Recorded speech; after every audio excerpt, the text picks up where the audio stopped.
just finished Los Bros Hernandez's third volume of The Complete Love and Rockets.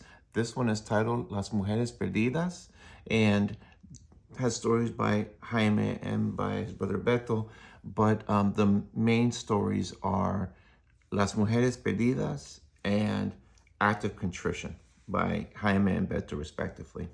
This is the first edition of these collections. This was from 1987. And the one difference, this is the only one that I have that's from the first edition from the 80s. The only real difference with these is that these are maybe half an inch total, not even half inch, maybe a quarter inch shorter than the other volumes. But the only difference is that it's just this, the other ones have a little bit more white border.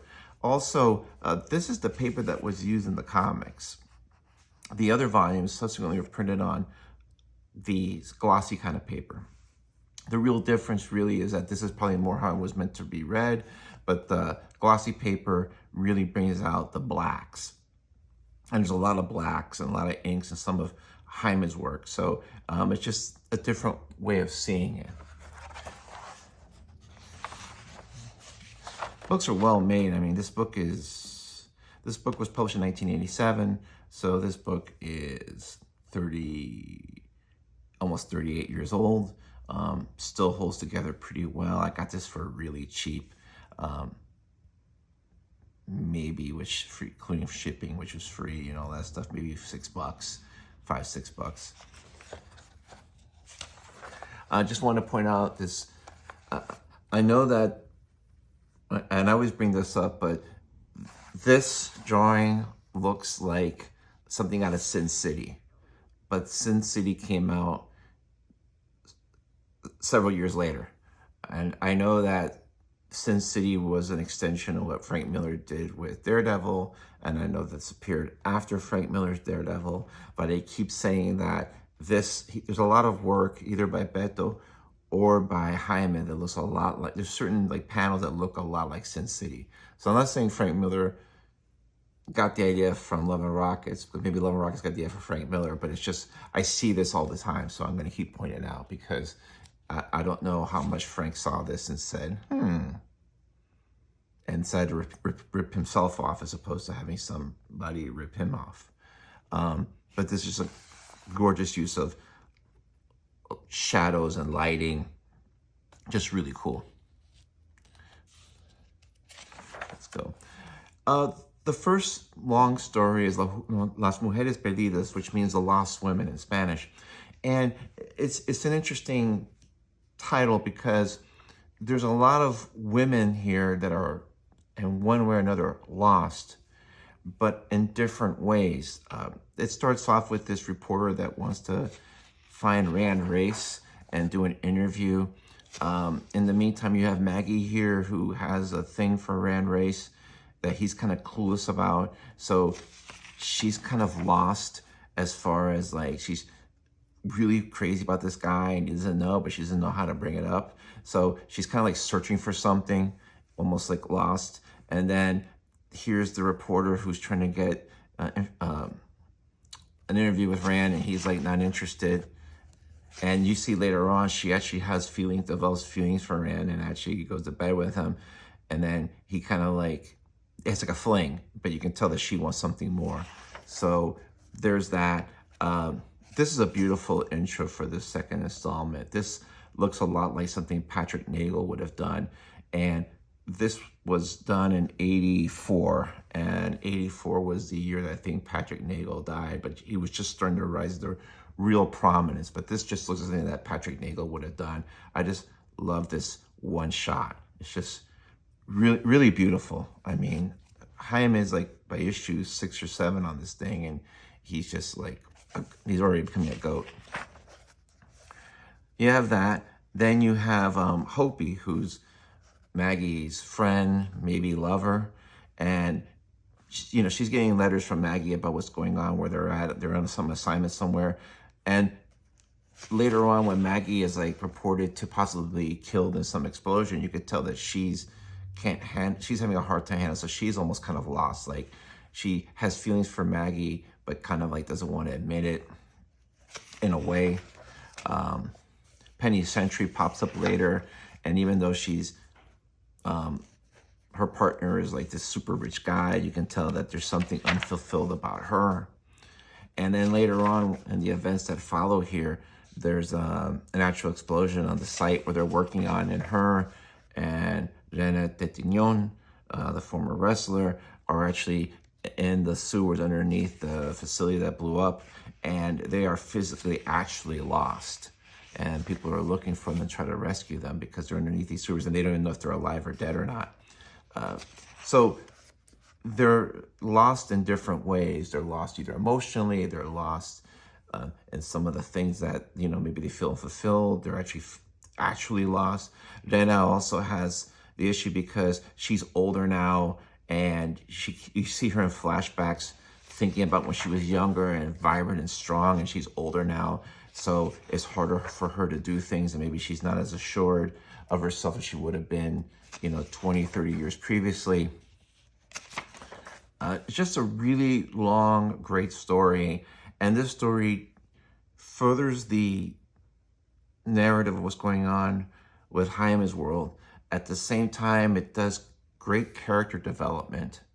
And you learn more, and you put together pieces that were little breadcrumbs that were dropped off in the earlier issues or dropped off here. Like, Penny Sentry dated Rand, and she can't stand Rand, and you don't know why, but then you find out that Rand, slept with this reporter woman, but now he's thinking, oh, wait a minute, maybe Maggie really likes me. Maybe I blew it. So you can kind of see that he's like one of these guys as a player, and he's like, oh, I'm not sure why she's so mad at me. And you realize, the same thing probably happened to her. He probably talked to her, and she got swept up her feet, and then, it was a one and done kind of thing. So maybe that's why, but they don't specifically say, but you can kind of put pieces together. Like in this flashback scene, Maggie and Rena are out in the desert, and Rena's like, no, I'm fine. But then you can see her in her thoughts think of herself when she was young, maybe 20, 30 years earlier. She was young and vibrant. She has this look on her face. You can tell she's like, no, I'm fine. But you can tell that she's thinking, I wish I was young and stronger again. Because she's not, you can tell she's like, doesn't want to admit that she's concerned that she can't make it. Just a really fascinating, well done story. Jaime, this was serialized in issues 5 through 10. And Jaime just really learned how to do these narratives really well. The art is just improves slightly every issue. And they also got away a lot from the monsters and aliens and all that kind of weird stuff and the sci-fi stuff. This is more character driven and more relatable as far as people just being human beings. Just a great story. And as I said, at the end of everything, Hopi finds out that Maggie's made it alive, and Maggie's back comes off this bus, and she's just with her bags back. So it ends the story. It furthers the character development, but now it's like, well, what happens next? Because Hopi realizes that she is, maybe in love with Maggie, and Maggie's like back, like, okay, I'm done with Rand. He's a loser. I don't want to deal with him anymore. She's back home. So it finishes the story, but then the events lead to what's going to happen next. Just really great storytelling. These ones include some of the covers of what was serialized. This is issue 8, and this is issue 9. This is the back of, I think, issue 8. I just love these covers. I love just how they're designed. I love how you have these two figures here, and how I love. There's a trick here, having the hand here, this like diagonal, this triangle. This is a trick that I remember seeing in photography. We used to do a lot of photography, where you have something that your hand leads from one item to another, and then to another, and you almost kind of create this visual loop where it makes you focus on this one thing. I like the fact that she has this arm out here. It kind of extends. Instead of having it close by, it actually makes it look like she's actually trying to keep her balance. And then you have these tunnels, these perfectly symmetric tunnels, and then you have these two lines just coming in here, and it kind of like leads directly to their heads. So it kind of, it forces the eye here. Just the design on some of these covers that Jaime does especially, it's just really top-notch, classic framing, and just visually are just really well done. This is just classic stuff that still works today.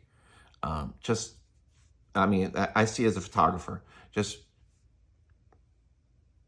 really effective and catching the eye and training the eye on what's important. These two. Color choices are great too.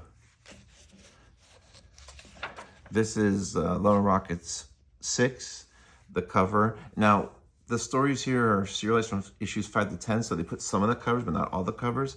In future volumes, the covers that are presented in black and white, not in color. So I guess they realized, hey, we can have a book on the covers, and we don't need to print them out in color. And so this is the Act of Contrition story with Luba. This takes place, doesn't say it, but you can just tell by the story that this takes place many years after the story in Heartbreak Soup. Maybe, I'm going to say maybe 5 to 10 years afterwards. A lot of the people that were young, teenagers or young men, some of the people that were little kids or like teens. Cello is the sheriff, but her hair's changed, got more conservative. She has glasses now. Just, they've aged. Luba still looks good, because, you know, she's the main character. And in this story, basically, she meets an old friend who she used to hang out with. And, you know, Luba's been wrapped up with just her job for all these years, taking care of people. And then now she's actually out having fun. And she's actually developing a relationship with this guy, Archie, who she didn't really, she never dated or anything. And they have some events that go on in the town, but where Heartbreak Soup was just this big mishmash of a bunch of characters, and they're all being introduced like just drinking from the fire hose kind of way. Luba here is the main character, and everybody else plays a supporting cast, but it's a huge supporting cast. And again, they've gotten away from any of it. So much with Palomar, there isn't that futuristic stuff you see in Jaime's books, but still, it just takes place in whatever the current time period is. It's a good story. Again, it adds a lot more nuance and a lot of depth to Luba as a character, and kind of curious to see where this goes after that. Also, you have some stories that contretemps with Errata. I don't know what the deal is with this character, or why this character is important, or how she fits into the rest of the Love and Rockets universe. So I'm kind of curious just to find out. I think the stories are okay, but I'm just kind of curious to see where it leads. See if it leads somewhere. Another long story by Beto is The Laughing Sun, takes place at Palomar. And this one, Luba makes a cameo, and it's basically a lot of other people's stories. I think the story itself is well done. It's okay. I don't think it does anything earth-shattering, revealing, but what it does do is that it develops a lot of these characters who have gotten older and helps develop them. So it's almost like one of those episodes in a TV series where the main star is on quote-unquote vacation, and then the backups and the ensemble cast are the stars of the show. And then one of the last stories is one, A Date with Hopi, which is a guy who talks about how he kind of went out with Hopi for a while, and it's kind of funny because he talks about, oh, you know, I went with Hopi and Maggie, we went out, I went with Hopi, and it was really great, and I thought we had something special, but it didn't work out. And he's kind of lamenting of this lost thing that he had with her, and he wishes it wouldn't have been gone, and we really had something. But the actual visuals of what you're seeing don't necessarily sync up to like his recollection. It's kind of funny how people often just sit there and say, oh, well, we had this, but when you see the actual facts, you realize it wasn't what they imagined in their mind. So I'm not sure that's the purpose, but I just found it funny because guys will do that. And one thing, as I've said before, that Jaime and Beto both do, They write women really well. They write believable female characters. They're not doing some kind of like some kind of trope, and they're all different, and it's just really believable in that respect because everybody looks different, but they look consistent in their differences. It's just really great work, just really very just top-notch comics. I mean, I've always heard these from the greatest American comics that were made or made in the last 50 years, but I can see where now, by the third volume, they're really getting into a groove. They're comfortable in the stories trying to tell. You can tell they're more confident as creators.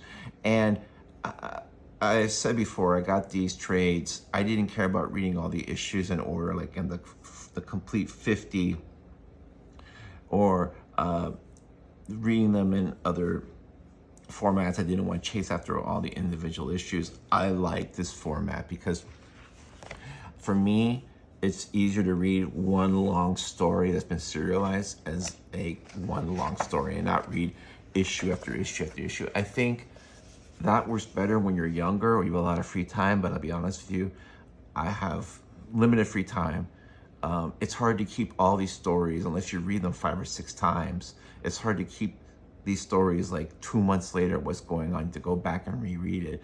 I would just rather read it once like this. So these books are, again, easily available. A-Books, eBay, thriftbooks.com. If you're interested in reading this series and you do a little bit of diligence and some digging around and trying to find the best price, you can put a collection of this together for much less than it would cost you to get the first 50. And the more recent trade paperbacks are about this big, and they're kind of like not a square format, but a kind of a weird format. I really don't like them. This art was made for big pages like this, and this is the way it should be read. I think you get the most out of it, and I'm glad I got these. So next up will be volume 4.